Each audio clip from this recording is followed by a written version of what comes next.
Faith without works is dead. Living life is not a theory. It must be experienced. Risks must be taken. Fears are dealt with now that we are becoming right-sized, having found humility and enjoying taking direction from the power that knows. We trust the process and our shoulders drop. Smiles appear on our face more than frowns. We let go and let God show us the way. We're going to start with the Serenity Prayer, and then we'll go into the daily reflections. If you or someone you know are questioning yourselves about whether or not you're an alcoholic or whether they are an alcoholic or drug addict, reach out. We can help you. You don't have to do it alone. God, grant me the serenity to accept the things I cannot change, courage to change the things I can, and the wisdom to know the difference. Grant me patience with the struggles that take time, and appreciation for all that I have, tolerance of those with different struggles, and the strength to get up and try again, one day at a time. August 19th, a frame of reference. Referring to our list, inventory, again, putting out of our minds the wrongs others had done. We resolutely looked for our own mistakes. Where had we been selfish, dishonest, self-seeking, and frightened? Alcoholics Anonymous, page 67. There is a wonderful freedom in not needing constant approval from colleagues at work or from the people I love. I wish I had known about this step before, because once I developed a frame of reference, I felt able to do the next right thing, knowing that the action fit the situation and that it was the correct thing to do. Though a situation had not been entirely our fault, we tried to disregard the other person involved entirely. Where were we to blame?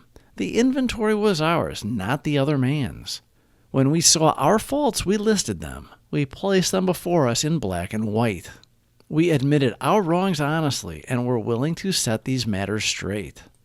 Resentments are the number one offender.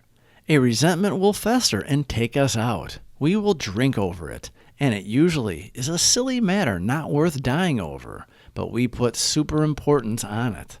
We get burned up. We take things personally, and we justify a drink, which will kill us, even though we are drinking at the person who has no idea what they did.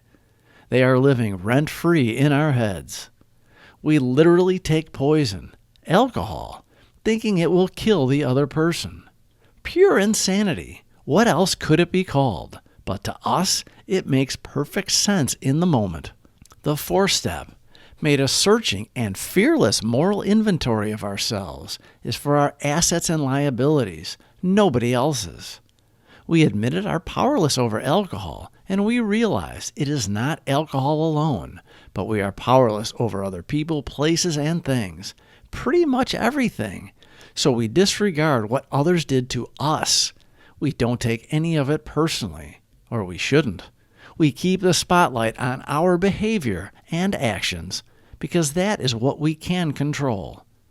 Without a proper inventory, we don't know who we are or who we want to become. Putting it down in black and white and then telling it all to another trusted person removes the heavy burden we have been carrying all alone for years, where we judged ourselves and lost who we were and who we could become. We leave nothing out now because we know our higher power accepts us for who we are, and we are learning to accept who we are also. Life is slowly getting better by working the steps with our sponsor, who explains the strange, wonderful feeling of peace we are feeling.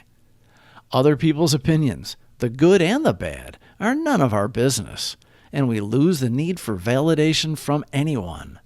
We are fine all by ourselves now we have a God in our lives who we believe in 100%.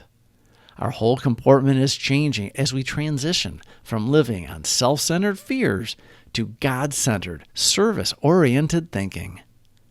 So much time and gray matter is free now to explore the world around us and to be curious again, like we were as children before we lost our way. August 19th, a frame of reference. Referring to our list, inventory, again, putting out of our minds the wrongs others had done. We resolutely looked for our own mistakes. Where had we been selfish, dishonest, self-seeking, and frightened? Alcoholics Anonymous, page 67.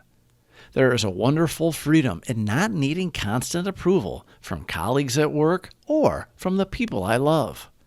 I wish I had known about this step before, because once I developed a frame of reverence, I felt able to do the next right thing, knowing that the action fit the situation and that it was the correct thing to do.